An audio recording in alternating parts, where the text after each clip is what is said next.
കുട്ടനാട്ടെ കോൺഗ്രസിൽ പൊട്ടിത്തെറി. DCC നേതാക്കൾ ഉൾപ്പെടെ രാജിവെച്ചു. Alappuzha DCC vice president Saji Joseph സ്വതന്ത്രനായി മത്സരിക്കും.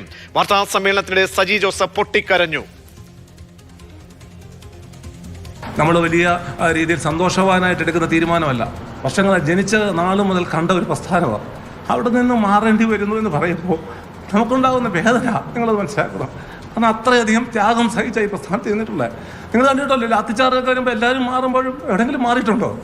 കൂടെ നിൽക്കുന്ന ഒരുത്തനെങ്കിലും അടിമേടിച്ചു കൊടുത്തിട്ടുണ്ടോ? നമ്മൾ മുഴുവൻ മേടിക്കുമ്പോഴും അങ്ങനെ നിന്നിട്ടുള്ള പ്രസ്ഥാനമാണ്. എനിക്ക് നേതാക്കന്മാരെയോ പ്രസ്ഥാനത്തെ കുറ്റം പറയാൻ പറ്റത്തില്ല. അത്രയധികം പ്രതിസന്ധിയിലാണ് നമ്മളിത് എടുക്കുന്നത്. നിങ്ങൾക്കറിയാം, കാരണം നമ്മൾ ജനിച്ച നാൾ മുതൽ കാണുന്നത് ഇന്ദിരാഗാന്ധിയുടെ ഫോട്ടോയും രാജീവ് ഗാന്ധിയുടെ ഫോട്ടോയും ഒക്കെ നമുക്ക് ഉറക്കമാണെന്നോ കാണുന്നത്. അത്തരം ഫോട്ടോകൾ കണ്ടാൽ ഈ പാർട്ടി പ്രവർത്തനത്തിലേക്ക് ആൾക്കാർ വരുന്നത്. അത് നിങ്ങളത് മനസ്സിലാക്കണം. അപ്പം ഞാൻ പ്രസ്ഥാനം വിടുന്നു എന്ന് കരുതി പ്രസ്ഥാനത്തെ കുറ്റം പറയാനോ നേതാക്കന്മാരെ കുറ്റം പറയാനോ ഞാൻ തയ്യാറല്ല. പക്ഷെ കുട്ടനാട്ടിലെ ജനങ്ങളുടെ ആത്മാഭിമാനം പലതവണ പല പല കാരണങ്ങൾ കൊണ്ട് അവഗണിക്കപ്പെട്ടെങ്കിലും ഇത്തവണ നേതൃത്വം വളരെ ഉറപ്പ് തന്നിരുന്നതായിരുന്നു.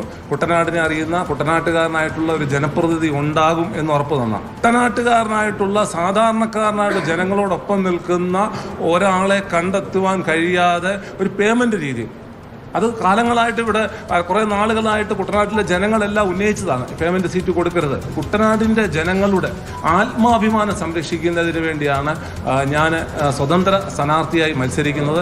അതുകൊണ്ട് അത്തരം കുട്ടനാട്ടിലെ ജനങ്ങൾ ഇനിയും കുട്ടനാടിനെ ഒരു വിൽപ്പന ചരക്കാക്കാൻ ഞങ്ങൾ അനുവദിക്കില്ല. കുട്ടനാട്ടിൽ പേയ്മെന്റ് രീതിയിലുള്ള സീറ്റുകളെല്ലാം കൊണ്ട് കുട്ടനാടിനെ അറിയുന്ന കുട്ടനാട്ടുകാരനായിട്ടുള്ള ഒരു സ്ഥാനാർത്ഥിയാണ് ഉണ്ടാവേണ്ടത്. അത്തരം ആവശ്യം ഉന്നയിച്ചുകൊണ്ടാണ് ഇവിടെ സ്വതന്ത്ര സ്ഥാനാർത്ഥിയായിട്ട് മത്സരിക്കുക ഞാൻ തീരുമാനിച്ചിരിക്കുന്ന. എൻ്റെ സഹപ്രവർത്തകരുടെ നിർദ്ദേശാനുസരണം ഞാൻ തീരുമാനിച്ചിരിക്കുന്നു. നാടകീയ സംഭവങ്ങളാണ് കുട്ടനാട്ടിൽ അരങ്ങേറുന്നത്. രഘുനാഥ് നാരായണൻ ചേരുന്നുണ്ട്. രഘു, കേരള കോൺഗ്രസിനെ വിട്ടു നൽകിയ സീറ്റ് പേയ്മെന്റ് സീറ്റാണെന്ന് ഉറപ്പിച്ച് പറഞ്ഞുകൊണ്ട് കൂടുതൽ നേതാക്കൾ അമർഷം രേഖപ്പെടുത്തി പാർട്ടി വിടുകയാണോ? DCCയുടെ വൈസ് പ്രസിഡന്റ് കൂടിയാണ് സജി ജോസഫ്. സജി ജോസഫ് സ്ഥാനാർത്ഥി പ്രഖ്യാപനം നടത്തുമ്പോൾ അന്വയിപ്പിക്കാനുള്ള മറ്റെന്തെങ്കിലും നീക്കങ്ങൾ KPCC DCCയുടെ ഭാഗത്തുനിന്നുണ്ടാകുന്നുണ്ടോ? കേരള കോൺഗ്രസിൽ നിന്ന് ഏറ്റെടുത്താൽ അഥവാ ഏറ്റെടുത്തിരുന്നെങ്കിൽ സജി ജോസഫിന്റെയും അനിൽ ബോസിനെയും പോലുള്ള ആളുകളുടെ പേരുകളായിരുന്നു അവിടത്തേക്ക് പരിഗണിക്കാൻ സാധ്യതയുള്ളവർ. ആ പട്ടികയിൽ ഉണ്ടായിരുന്ന ആളാണ് സജി ജോസഫ്. അതുകൊണ്ട് തന്നെ അദ്ദേഹത്തിന് വലിയ രീതിയിലുള്ള ഒരു വിഷമം, കാരണം ഈ സീറ്റ് കോൺഗ്രസ് ഏറ്റെടുക്കണമെന്ന് കാലങ്ങളായി അവർ ആവശ്യപ്പെടുന്നതാണ്.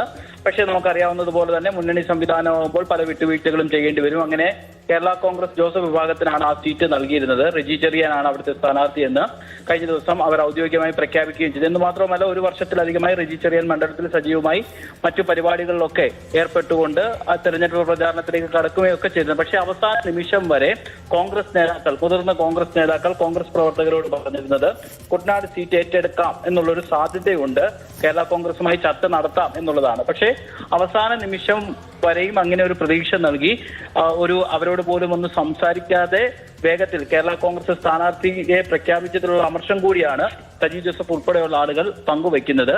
സജി ജോസഫ് KSUയിലൂടെയും യൂത്ത് കോൺഗ്രസിലൂടെയും ഒക്കെ കോൺഗ്രസിന്റെ ജില്ലാ നേതൃത്വത്തിലേക്ക് വന്ന ആളാണ്. കുട്ടനാടുകാരനാണ്, എടത്തുവയാണ് സ്വദേശം. വളരെ വൈകാരികമായിട്ടാണ് സജി ജോസഫ് വാർത്താ സമ്മേളനം നടത്തി സ്വതന്ത്രനായിട്ട് സ്ഥാനാർത്ഥിത്വം പ്രഖ്യാപിക്കുകയും പാർട്ടിയിൽ നിന്ന് പുറത്തു പോവുകയാണ് എന്ന് പറയുകയും ചെയ്തത്.